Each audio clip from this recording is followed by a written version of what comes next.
Bonjour à tous, bonjour à toutes.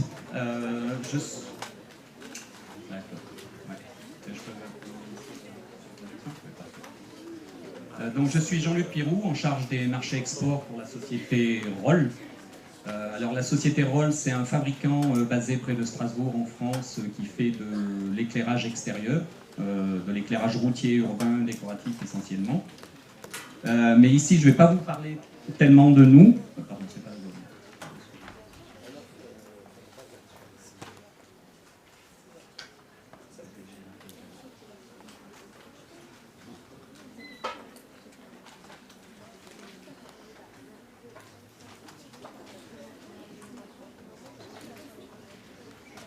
Voilà, je vais vous parler d'un autre enjeu qu'on n'a pas abordé encore jusqu'à présent. On a vu un petit peu la conception des projets, la réalisation. Moi, je vais insister sur un point très particulier. Il y a beaucoup d'autres aspects dans l'éclairage extérieur qu'on pourrait aborder. Mais j'ai choisi un point un petit peu pointu qui a à voir avec la maintenance. La maintenance de l'éclairage extérieur public est un sujet très important parce que les installations sont là pour des durées théoriques qui peuvent atteindre 30 ans facilement. Il y a des endroits où c'est renouvelé beaucoup plus vite. Mais la moyenne que l'on donne en général, c'est qu'une installation d'éclairage public extérieur pour nos rues, nos routes, c'est une trentaine d'années de durée de vie. Donc sur une trentaine d'années de durée de vie, il y a beaucoup d'enjeux de maintenance qui vont se présenter. Quand la LED est apparue, on a vu un discours arriver en même temps que la LED qui dure beaucoup plus longtemps que les sources traditionnelles qu'on avait jusqu'à présent. On annonçait dans un premier temps des durées de vie absolument extraordinaires qui apparaissent toujours dans les discours mais qui sont un peu plus normalisées aujourd'hui, qui laissaient entendre aux usagers, aux gestionnaires de parcs d'éclairage public qu'ils n'avaient plus à se préoccuper de la maintenance. Nous, on considère que c'est absolument pas vrai. C'est très prétentieux de prédire et de prévoir sur 30 ans ce qui va se passer sur une installation. Si on peut la projeter dans un laboratoire en fonction des durées de vie qu'on trouve dans un laboratoire, là, ce ne sont que des mathématiques qui apparaissent. Par contre, dans les installations, les parcs qui sont dans nos villes, on sait qu'il y a énormément d'événements qui peuvent intervenir. Les réseaux ne sont pas toujours stables, on peut avoir des surtensions. Même s'ils sont stables à un moment donné, on parle encore une fois de durée de vie de 20-30 ans. Donc on ne peut pas promettre que sur la durée de vie entière de l'installation, il ne se passera rien au niveau des luminaires.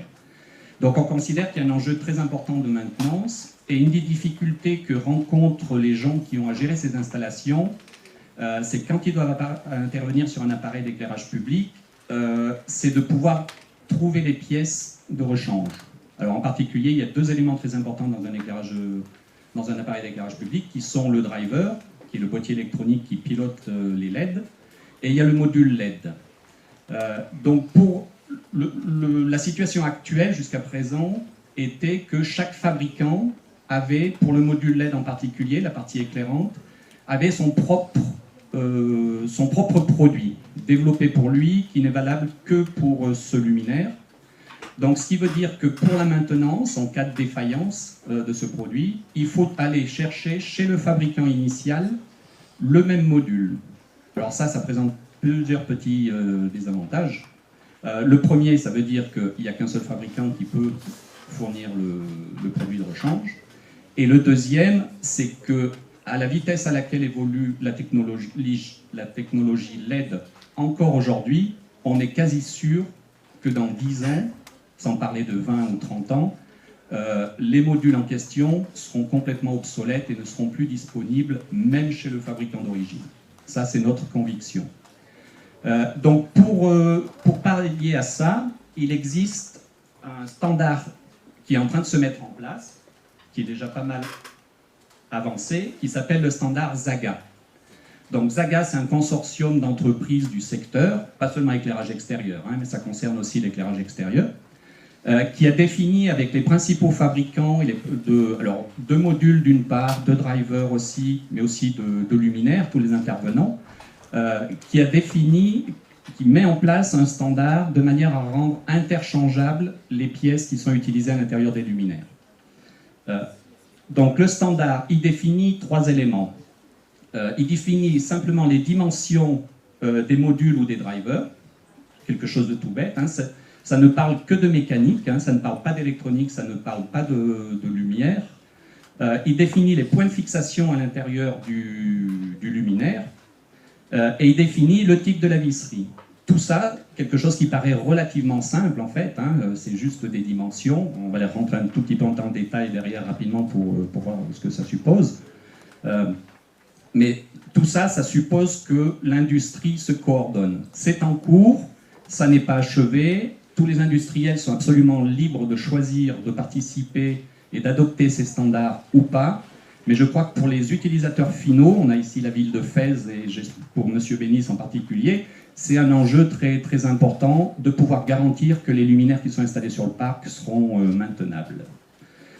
Alors une petite remarque, ce standard ne parle pas de performance, il ne parle pas d'éclairagisme, il ne parle pas d'électricité, il ne parle pas d'électronique, il ne parle que de choses toutes simples qui sont de la mécanique. Alors les avantages rapidement, pour nous fabricants, les avantages c'est qu'on a plusieurs sources d'approvisionnement parce qu'il y a plusieurs fournisseurs qui sont capables de fournir des modules avec les dimensions standards Zaga. Pour les installateurs, il y a le même avantage aussi, ça leur permet aussi de se sourcer auprès de différents fabricants. Nous, quand on a vendu en luminaire, on peut revendre le module LED, mais l'installateur ou le client final n'est pas obligé de venir vers nous. Il peut aller chez un autre fournisseur de modules LED. Si dans 15 ans on a été racheté par un grand groupe, on a disparu, tout ça, et bien nos luminaires seront encore maintenables parce qu'ils intègrent le format Zaga. Et surtout, l'avantage, je dirais, principal, c'est vraiment pour l'utilisateur final, parce qu'il a la garantie que son installation, elle est valable aujourd'hui, mais elle sera aussi encore valable et maintenable pour le driver. C'est relativement simple, tous les drivers sur le marché sont quasiment Zaga, enfin beaucoup d'entre eux, mais aussi pour les modules LED, il pourra les trouver sur le marché et réparer. On parle de durabilité hein, de plus en plus, plutôt que de démonter le luminaire et le jeter, il pourra le réparer et le maintenir. Et un autre gros avantage, c'est que non seulement il pourra être maintenu et réparé, mais il pourra aussi évoluer. On sait que la technologie LED, encore une fois, évolue très vite. On sait que dans 2 ans, il y aura d'autres modules LED disponibles, donc dans 15 ans et 20 ans, c'est plus qu'évident. À ces horizons-là, on peut même imaginer que les modules LED auront d'autres fonctionnalités, plus poussées que celles qu'on connaît aujourd'hui. C'est de la spéculation, mais on peut imaginer par exemple que la variation de température de couleur sera disponible. Donc si on a des luminaires au format Zaga, on pourra faire évoluer le luminaire aussi vers une technologie suivante. Voilà ici quelques-uns des participants au consortium, en particulier les fabricants. Hein. Donc vous voyez les plus grands, pour ceux qui connaissent, les plus grands fabricants de LED et de modules LED sont présents dans le consortium. Ils ont aussi des modules spécifiques à eux, hein, tous les fabricants ont aussi des modules spécifiques à eux. Mais là, vous voyez que le consortium a pris et va s'imposer, à notre sens, comme le standard dans ce domaine-là. Et pour expliquer un petit peu comment ça fonctionne, donc il y a 3 livres parmi une vingtaine hein, qui définissent d'autres critères.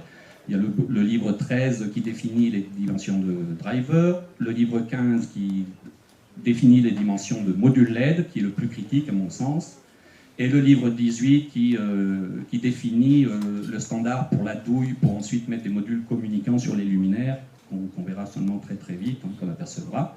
Je vous donne l'exemple de ce que dit le standard. Donc vous voyez, le standard définit ici pour un driver avec 2 points de fixation.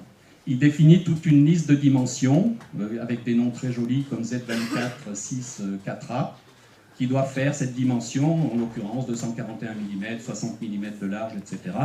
Il y en a une quinzaine qui sont définis, et ça garantit que si on installe un de ces drivers-là, on pourra le changer contre un autre driver, même marque ou pas, ça ne sera pas obligé, pourvu que les configurations techniques soient les mêmes, mais il pourra être maintenu. Même exemple avec des drivers à 4 points de fixation, et surtout sur les modules. Alors là, vous voyez les exemples des modules Zaga au format Zaga qui existent, hein, 2x2, donc 2 LED par 2 LED, 2x4, 2x8, qui sont disponibles, bien sûr, ça donne de la flexibilité parce que tous ces modules sont disponibles auprès de différents fabricants en plusieurs températures de couleur. Donc on peut trouver facilement du 2200, 2700, 3000, 4000, 5000. Donc ça offre de la flexibilité pour réaliser les luminaires.